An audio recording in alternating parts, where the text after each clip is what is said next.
As the glistening summer season changes to the colorful fall semester, inside the depths of the UMC reside one of the most powerful people you may not even know about. Armed with a $36 million budget, he may not look the part, but once you meet UCB Student Body President Andrew Yoder, you'll know his global view on the world around him.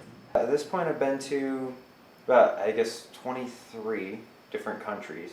I first, obviously, started traveling when I was very young. My family was military. My dad was an officer in the Air Force.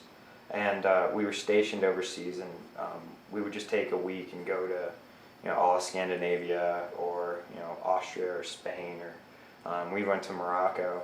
That was kind of cool. So we sailed across the Strait of Gibraltar. And then more recently, a lot of my traveling has been in the Caribbean. What's been your favorite experience overseas? My best travel experience was actually in Mexico.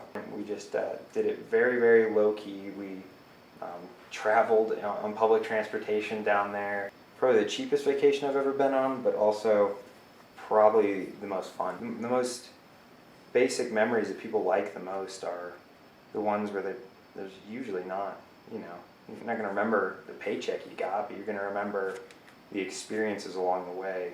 What have you seen overseas from another country that has really influenced you? You really get a general taste of the human experience if you travel, and that's why I tell everyone they should travel as much as they can, but you really get a feeling for how different people think.